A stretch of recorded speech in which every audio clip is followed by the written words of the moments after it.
Hi, I'm Robert, an OCD coach who has struggled with OCD himself. If you are struggling with OCD and you would like some support with that, I offer a free discovery call. To get that, you can head over to my website, robertjamescoaching.com, and you can book in directly there for that free discovery call. Today, we're diving into a topic that so many people with OCD can struggle with, and that is self-doubt and the feeling that you can't trust yourself anymore because of OCD. If you've ever found yourself second-guessing your thoughts, questioning your feelings, or doubting your own reality, then you're really not alone.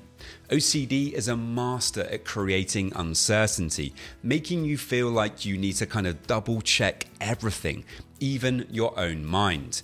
In this episode, I'll explain why this happens and how OCD creates a cycle of self-doubt, and I'll share practical strategies to help you rebuild trust in yourself. So if you're ready to break free from that constant questioning and to start living with more confidence, then today's episode is for you.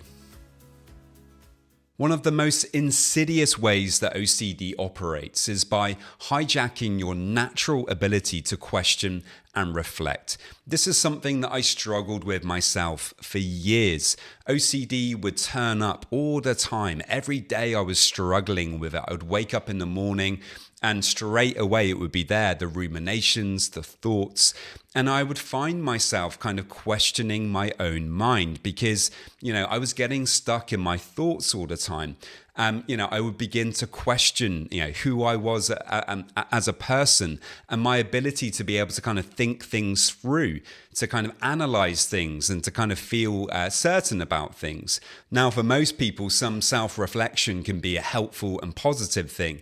And I think, maybe in the past when I was much, much younger and I didn't struggle with OCD, or even today, now that I've learned how to manage OCD, reflection is an important skill.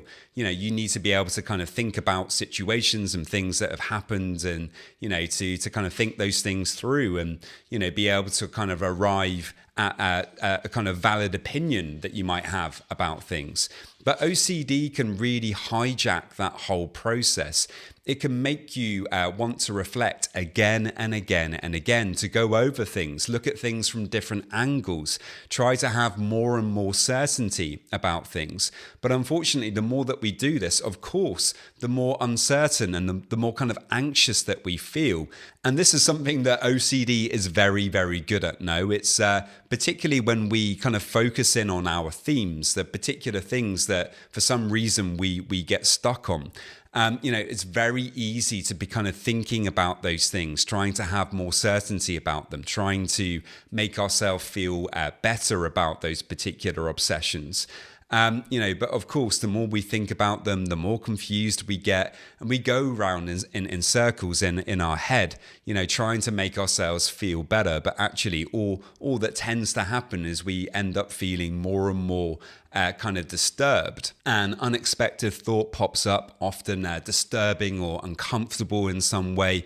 And you start questioning why you had that thought, what it means, and whether actually it says something terrible about you as a person. And the more you analyze, the more uncertain that you feel.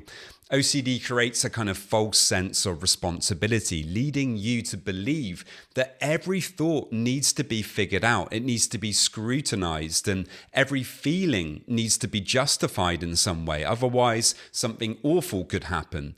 And the result is that, you end up in a spiral of doubt where the more you try to find certainty, the less you kind of trust yourself. So if self-doubt is keeping you stuck in the OCD cycle, remember that you're really not alone with this. And more importantly, you don't have to stay stuck. So what can you do when you find yourself getting stuck in this kind of cycle of self-doubt? I think one really important tip is to remember that once you're triggered in this way, any more thinking that you do is likely to kind of lead you deeper and deeper into that trap. So, if you can, doing something altogether different can be really powerful in this situation. Sometimes I advise people to just slow down, perhaps try to do 10 very deep breaths where you're breathing as low as possible down into your belly. You're breathing through your nose, which helps to activate your parasympathetic nervous system. And by deep, slow breathing, it can calm everything down a little bit. And it can help you to see your thoughts a little bit more objectively, not so much from that kind of one-sided OCD perspective. Another helpful thing is to actually, to move inside. If you're somewhere safe and comfortable, if you're at home, ideally, perhaps you can kind of close your eyes and actually pay attention to what you're feeling in that moment. Because, although your thoughts seem very threatening in that moment, probably what's really going on is that you've been triggered. The thought, obviously, you don't like the thought. You don't like that particular theme. It's triggered you. And you're finding that you want to think about it. You want to kind of disprove it or solve it.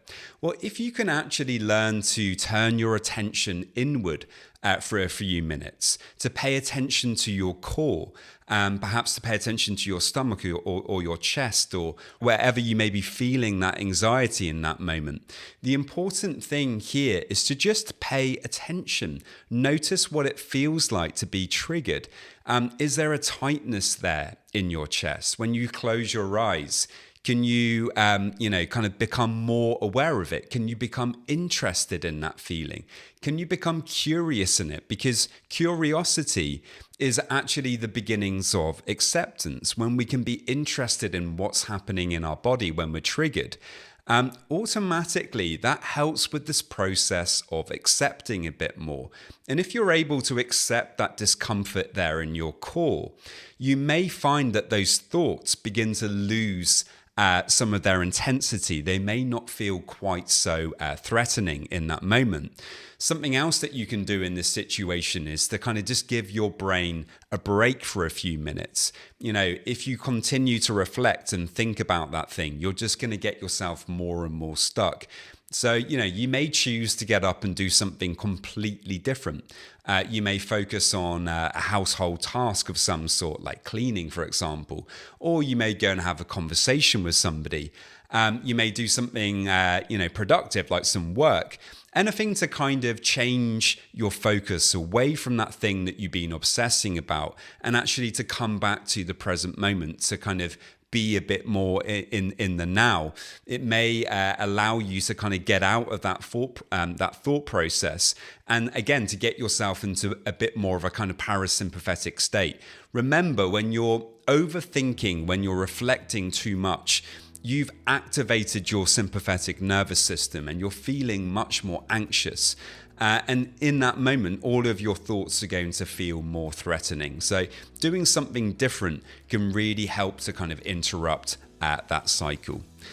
Please do remember, if you are struggling with OCD and anxiety, you can get a free discovery call with me. To get that, you can head over to my website, robertjamescoaching.com.